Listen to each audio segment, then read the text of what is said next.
Okay, so we're going to get started here. We have a special interview today with the one and only Alex Gonzalez of Besa Cigars, one of the hardest workers I know in the cigar industry. Say hi, Alex. Thank you for that intro. How you guys doing? Well, it's true. Here. It's very true, man. You know, I think that was one of the things that really kind of gravitated us towards you, right? Is we saw a lot of your stuff on TikTok and all these other social media feeds, and you work your ass off. You provide good content, and that takes a lot of time and effort, and you haven't given up yet. So kudos for that. Thank you, yeah. Because that is part of this industry, right? People kind of pop in, and they quickly go away once they realize how hard it is, and you're still sticking around, right? We talked about that quite a bit. I mean, our experience and the experience of others, having people come on our show to talk about it, you really have to be passionate about the cigar industry to have any sort of success, especially in the beginning. I mean, as you guys know, it doesn't pay. This isn't an easy industry to get into and start making money. Right. You definitely have to be passionate about it, and that's really what keeps me going, is the fact that I enjoy it so much. If I didn't enjoy it, then we'd be out of here finding something else to do. But it is something that I do enjoy. We've created the brand around a piece of history that I do enjoy as well. So a lot of the things that we do has fed into my passion for cigars. I'm not passionate about the cigar industry at all. I can tell. I'm honestly not. I'm not, you know. Based on our conversations that we've had. I mean, you know, I'm just more transparent about things. Yeah. You know, I enjoy the struggle, I guess, to some degree. I'm just masochistic for whatever reason. But, the reality is that it's very challenging, right? And I guess I like that about it, that it's extremely hard. But, yeah. So anyways, last time we talked, I think how many accounts do you think you've been in, or have you grown into in the past, 18 months, 24 months? I think when we last spoke, it was around 15, and we've doubled since then. Okay. Still, I see it as a slow growth. They say it takes around 3 to 7 years for a brand to really kick off. We're at around the 3-year mark now. So, and from the beginning, we didn't really know what we were getting into entirely.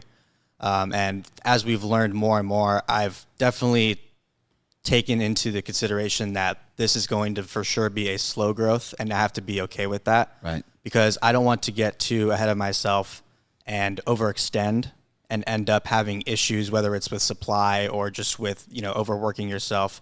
Because the last thing I want is to have a pause in the business, like not being able to fulfill orders or whatever it may be. I'd rather it be take on what we can handle and, provide a great product to our retailers and consumers and keep everyone happy. And when there is room for growth, take advantage of that growth, which right now we're definitely taking advantage of different methods to continue to grow. Okay.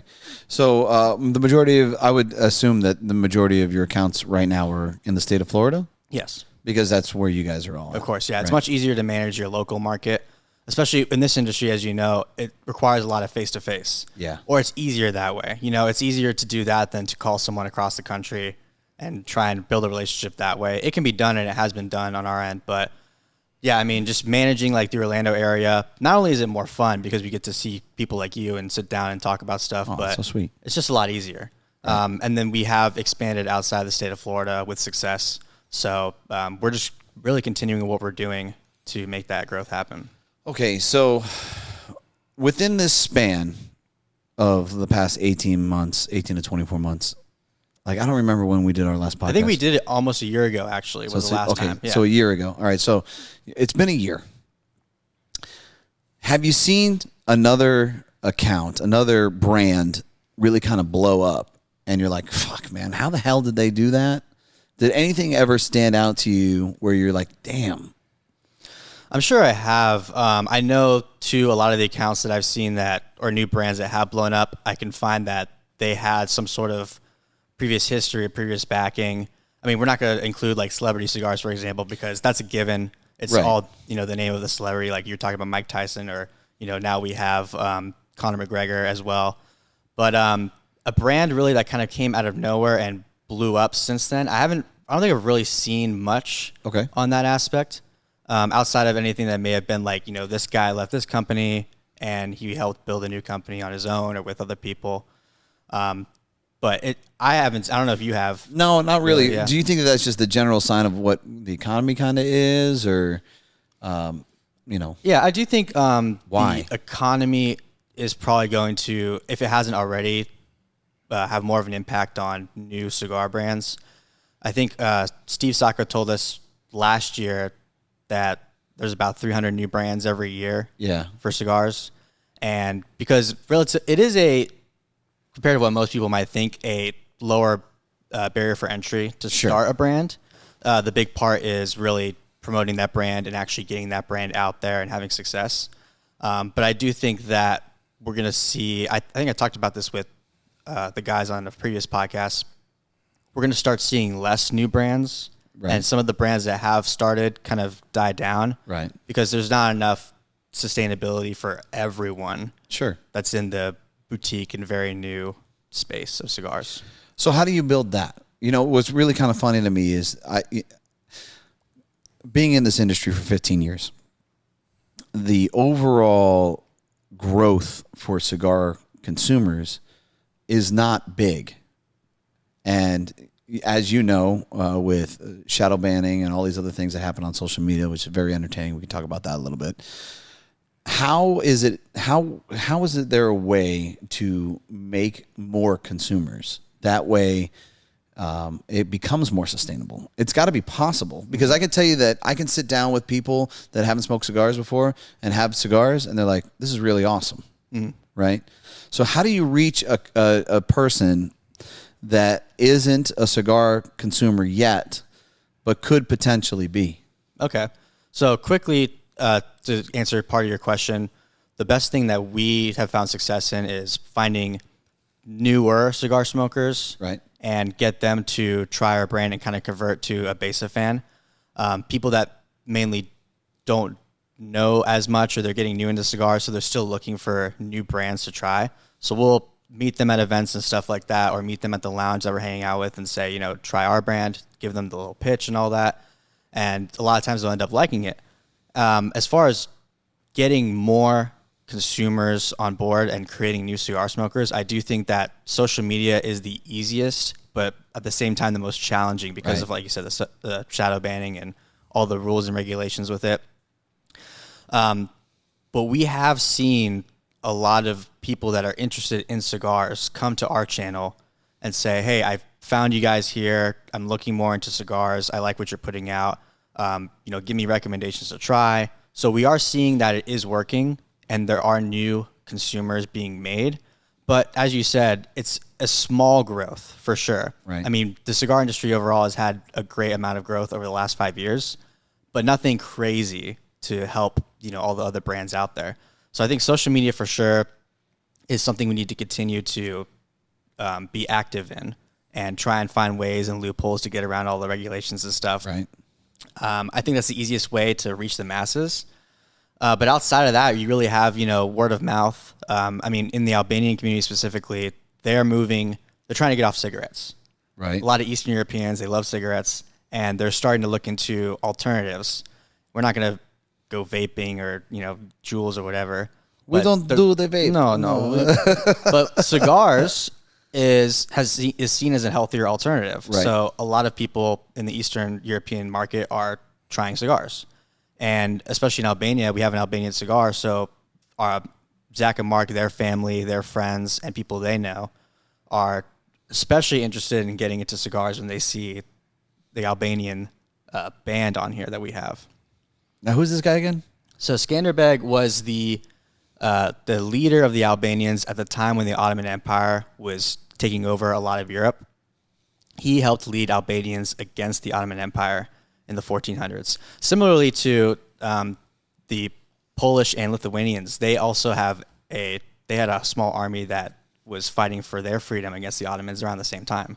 So he's kind of like their George Washington for us. Like, everyone should know who George Washington is. I heard about him. Yeah, something like that. He had a good following on X. Yeah. So you have statues of Skanderbeg, even in like New York and places over here. But if you go over to Albania and Kosovo, they have statues of him up there. They call him the defender of Christianity over there. So he's kind of like, a big figure in Albanian history. Do you sell to Albania? So we sell directly to Albania via like our website. Right. And we're still working on getting into retailers there because the cigar market over there isn't big. It's still a relatively new thing. So we're trying to work with people over there to get it actually on the shelves there. But there's like 3 real cigar lounges out there. And there's a little bit of a language barrier because I personally, I don't speak Albanian. You don't speak Albanian? I don't speak Albanian. And I'm not Albanian. I'm the only one in the group that's not Albanian. It's not Albanian. Right. But so we're trying to work on that, but it's still a growing market over there. So we'd like to get in there and kind of help them be a part of the growth, so to say. Okay. So you kind of started on TikTok, right? Yeah, we did. And that's where things really kind of blew up for you as far as popularity. And then you started working on YouTube and Instagram afterwards. Yes. What have been some of the pitfalls that you have seen on YouTube and Instagram that you didn't expect? So when we did start with TikTok, it was still a relatively new platform, and cigars was very new around 3 years ago when we started the TikTok. Right. So there was really not as much regulation, or at least they didn't enforce it as well. So we had a lot of success with TikTok because we could upload a video and it wouldn't get shadow banned or taken down. And then Instagram and YouTube, they've already had all those regulations kind of in place. But the pitfalls that we see is essentially just the flat out censorship of cigars, because they do loop it into tobacco, big tobacco and stuff like that. So if you're smoking anything, that's a red flag for the social media company. But we've seen other people be successful while they're smoking cigars. Right. And there's definitely loopholes around it. I think that YouTube, I know for a fact that YouTube will take down your video if you have a link that is directly promoting the sale of your product. Right. A tobacco product specifically. So we don't have any links that directly go to like our cigar shop, for example, or like any of the brands that we bring on. We can't have a direct link to their product because it's direct promotion. Right. So we would link to their social media. So it's an Instagram link, so it wouldn't flag it as anything like that.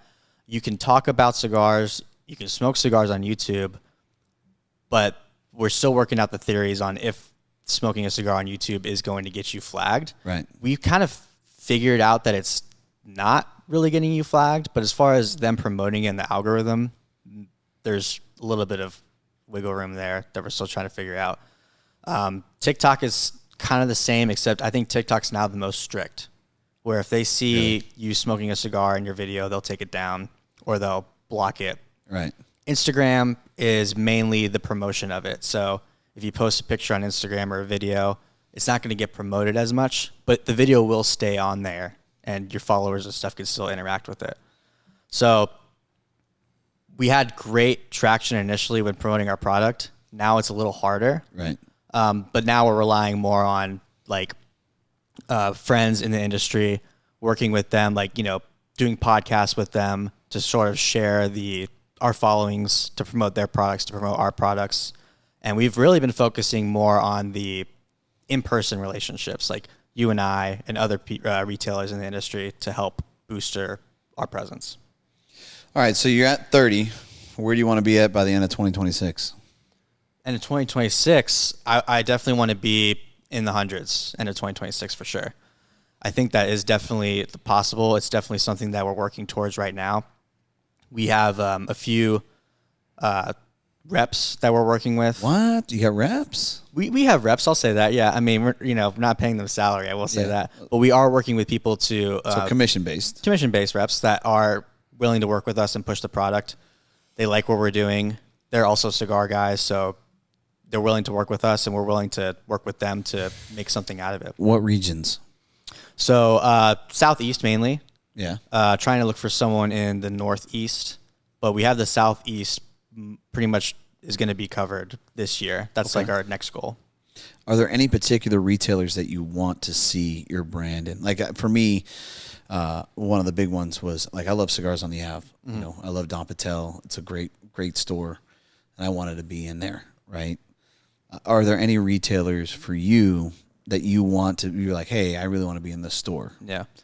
I'll put it this way. I think starting out, we've seen our brand work really well with smaller boutique kind of lounges, not the superstores that have, hundreds of thousands of cigars. Right now, it doesn't really work there because of brand recognition and stuff like that. So my goal is to continue to service lounges that are willing to work with us and help us, lounges where the cigar fits more. And once we kind of get more of those and establish more brand presence, I'd like to get to, people like Cigar International or bigger stores, bigger retailers. Because you have a lot of the cigar lounges are one-offs, one or two. Right.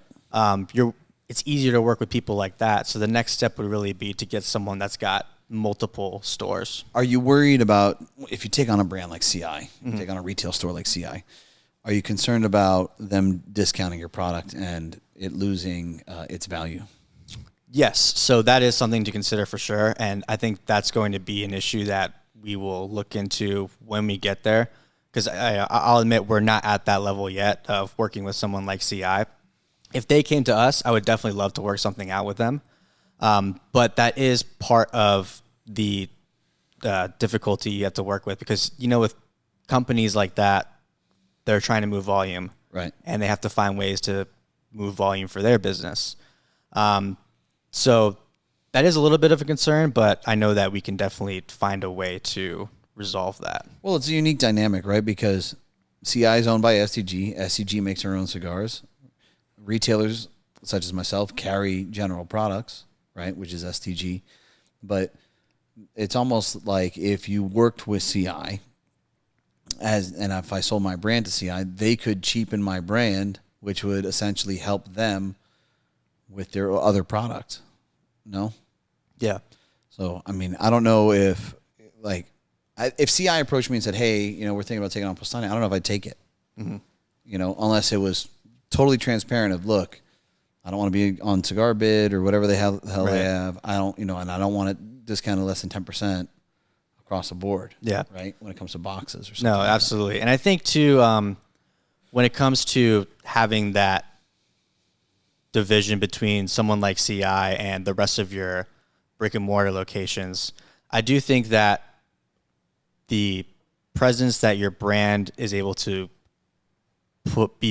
is able to give to the lounge, like you guys, for example, if we're able to have our presence here, every so often and migrate with the consumers here and kind of be known as a brand, that helps keep your customers loyal to you when it comes to purchasing our product. And there's always going to be those people that are looking at Cigar Bid and trying to find the best deals. So those people, in my opinion, they're not necessarily looking for a specific product when they're going to like Cigar Bid or discount stores. They're just looking for the best deal.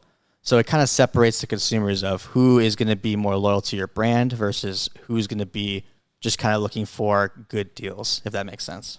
Sure. So how many retailers do you think, like mid-level retailers, do you think exist in the U.S.? I know it's thousands. You think it's in the thousands? Yeah, for sure. How many do you think are worth the shit as far as carrying boutique cigars? Probably a quarter. So you think 250? Probably. Let's say that, yeah. Okay. So if you found yourself with 250 accounts, would you think that you're kind of like that's the number that you want to be? That's your sweet spot? That's your goal that you That want would be to a great number for sure. I think 250 would be a great number for us. And then we could look to, definitely expanding the company after that. So, and what about new blends? So this blend came out last year, Yes. right? How many blends do you think that you could see you coming out with? So I do have a plan for when we want to release new blends. And of course, it's a slower schedule right now. Right. So the initial goal was have the Ecuadorian Habano, which is kind of in the middle. Our Mexican San Andreas came out next. So naturally, we're going to have some sort of variation of a Connecticut or a shade-grown blend as our main three. Once we establish after that point, I would like to dive more into limited editions and maybe different themes So I would say, I mean, if we hit, let's say 200 stores, I would like to, approach somewhere in like the 10 different blends that we have. You have your core line and then maybe like limited editions that come out. So something like offer 10 different blends. Total. Yeah. 3 core lines. Right. Exactly. Something like that. And I don't have a vision of like creating 50 different blends. I think that if you have a brand that is too diversified with all these different blends, it just kind of gets confusing for the consumer and even for the retailers. So I kind of want to focus on a handful of quality blends that our consumers love, as opposed to just always making something new. Gotcha. Okay. You want to cover some general topics? Yeah, let's do it. All right.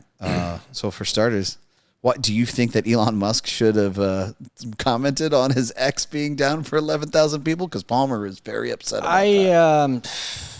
I think that they will come out at some point and tell us what's going on. Right. When did this happen? Like, was it today or? Yeah. Yeah. So I think it's still relatively a new development. I don't think that they need to have an answer right away, but I'm sure that they will say something when they meet together and say, okay, let's tell them this. 11,000 people. I mean, like, no offense to you guys, but that's it's not too bad. I think too that the media right now is doing anything and everything they can to make Elon Musk look bad, right? I.e., make Trump administration look bad. So every day is going to be a new article about why Elon is a bad guy and why Trump is a bad guy. Right. So I try not to look too deeply into all the developments that come out, unless I think that it might actually be for the greater good of America or not. So yeah, that's kind of my opinion on that. Right. Okay. You want to talk about, we got an event coming up. Yeah. So right. March 21st. Yeah. We're going to be here, Besa Cigars, the cigar guys, and we have a raffle going on. So if you come here between now and the event, every cigar you purchase gets you a ticket to enter the raffle, and you can either win a watch or a humidor. Mm-hmm. You've seen the humidor. Yeah, it's cool. Beautiful. It's about this big. They call it, like, the purpose of the humidor was kind of to be like an on-the-go, like if you're having a picnic or if you're going somewhere. It has portable ashtrays. It has the cutter, the lighter, and this whole piece that's magnetic that kind of comes off and gives you a lot of options there. It's a really beautiful humidor. But essentially, come here between now and the event, and definitely come on the event, March 21st. Meet us and smoke Besa cigars with us, and then you have a chance to win some cool prizes. You got a lot of accessories on that too. You got more rings. So I got a couple rings here. This is a Christian cross here. I kind of dressed myself for the whole Skanderbeg Defender of Christianity thing. Nice. So I've got my Christian Templar cross here to rep that, as well as a traditional Christianity cross. So. No kidding. You got the watch, you got the beads. Look at you. You're like maximum. Have you been hanging out with Greg? Is that what's going on? I did. Every time I put this ring on specifically, I think about him because I'm like, he's got all these big rings on here. Every time I shake his hand, it's like just a clunk of metal. It's ridiculous. Yeah. But I wanted to make a good impression for you guys. I don't even shake his hand. Well, I'm assuming you don't. It's very admirable of you. Hey. I just do like this. We just do like a poke. Touch this one finger. So how many viewers do you have currently on YouTube? Because I heard like the viewership's kind of going away, right? You can have an algorithm where one particular thing pops. Yeah. So we monthly, with our long form and shorts, probably get around 30,000 a month average. So we're focusing on making every long form video that comes out. We're trying to focus on how is this video going to get traction right away. Right. Because what we notice with our videos is when you get like hundreds of views that night or the next day, it's more than likely going to go into the thousands. Right. So we did a interview with Miguel Chodel. Yeah. And with our usual promotion, he didn't promote it initially. I think he ended up promoting it like a few days or a week later. But right away, that video got hundreds of views, and now it's sitting at, I think, around 5,000 or 6,000. And I think the thumbnail helped, the title helped, and once they actually got in and started watching that interview, great interview. I mean, full of knowledge, great guy. So people watched that whole thing. People started commenting. So we're focusing on, step one, get people to watch this episode via thumbnail, via title. We try to focus on titles that people are searching for. And then through that, make sure our content is of high quality so that way they are staying and watching the full thing. So we're seeing that work quite a bit. And we're just going to continue to do that every week with each episode or any other videos that we come out with. And the shorts really are just to help get more views to the channel and get more people to subscribe. Right. So that way it's easier to have, hundreds of views that first day or night when you release an episode. And then just, it like the cigar industry, it takes time. We're only officially 2 years into the podcast, and it's been doing really well. But of course, we'd like to see it take off for sure. So how many times a week do you do a podcast? Once a week. We upload once a week. So sometimes we'll do 2 to catch up, or just have one in the barrel in case. We travel a lot, whether it's personal or business. So we like to have at least one in the barrel just in case, hey, we can't meet this week for whatever reason. Right. I went on my honeymoon in November. I was gone for 3 weeks. Right. So we're we need 3 episodes in the barrel. Right. Because I do all the editing, and which is a pain in the ass. Which is a pain, yeah. So I'd like to just make it easier on the rest of the guys so they don't have to rely on doing any of that. Right. Yeah. And I'm a little bit of a quality control neat freak too, so it's I want to have that. I have that vision in mind. I want to make sure it's being done. Palmer and I have that same problem. I'm like, no, not. He calls me Scorsese. Oh, Martin Scorsese's here. Right, Palmer? Yeah, Palmer's saying yes. He's shaking his head yes. Thanks so much for that added value. Yeah, we can still hear you. We can still hear you, faded in the background. Yes. Thanks, Palmer. Okay, do you have any questions, Boots? I do have a question. Yes. Yeah. All right, Alex. So I have now smoked 2 different Besas. Mm-hmm. How now? If I wasn't in the cigar world a little bit, right, and I couldn't tell the difference of the wrapper, how could I decipher the 2 different blends? Okay, so the way we have it set up right now is if you're in a retail shop, the boxes have different covers on here to tell you the different cigars. We're working on a second band currently, so if you have it in the humidor, it's a little easier to decipher. Mm-hmm. So if you're retarded, you could right. Some instances, no offense, but some instances we will put a sticker that says either natural or Maduro on there. So if you have them in your humidor, it's a little easier to decipher. But we have put into consideration getting a secondary band for the Maduro specifically, just in case you do run into that issue. Yeah, because I've been in other retail shops and I've seen it, and I'm always like, well, which one is the Maduro? Right. Hopefully they have a sticker on there that says so. This one is Maduro.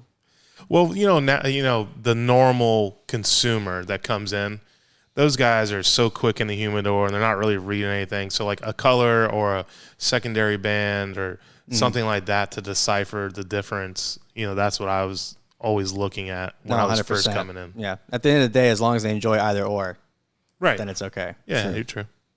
True. Okay. Well, I think that pretty much covers everything. You have anything to ask us? Are you guys all going to be there for the event? What's the date? Friday. Yeah, I should be there. Okay, cool. Yeah. I should be there. No. Next Friday. Yeah, it's next Friday. Yeah, I should be there. Good deal. Yeah. No, I'm looking forward to it. I always appreciate seeing you guys and hanging out with you guys, everything you guys do.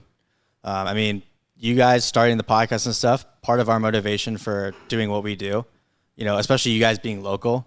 So I'm just, really appreciative of you guys and everything you do for us. I thought for sure at this point, and this is a kudos to you, that you'd be like, I don't want to do this anymore. This whole thing is extremely tough. Oh, yeah. You're getting your brains beat in. I'm not saying that you are, but just kind of figuratively speaking, I know the cigar industry to some degree, and I know not having a name and kind of establishing and working your ass off, it's like treading water. Right. Yeah. And it takes a long time before it starts to track. Well, I know too, initially when we came to you, from the very beginning, we talked about it and liked the cigar, but you had that sort of pushback of, well, this is a very new brand.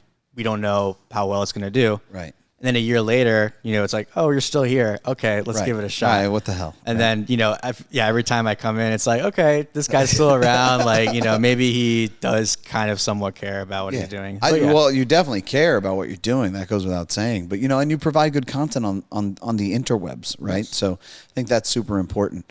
But, like I said, I thought that maybe you would be a little more jaded, and you're not at this point. I mean, because for sure we've definitely learned a lot.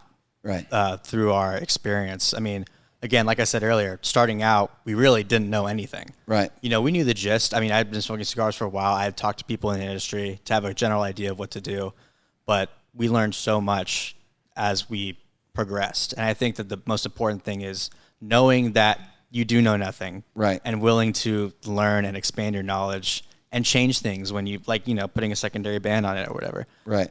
Taking criticism from other people in the industry that have been in there longer and working towards a goal of just making your products better. Absolutely, man. Okay, well, that's it, man. Thank you so much. I appreciate you, and we look forward to seeing you next Friday. All right. Take care, everyone. All right, bye.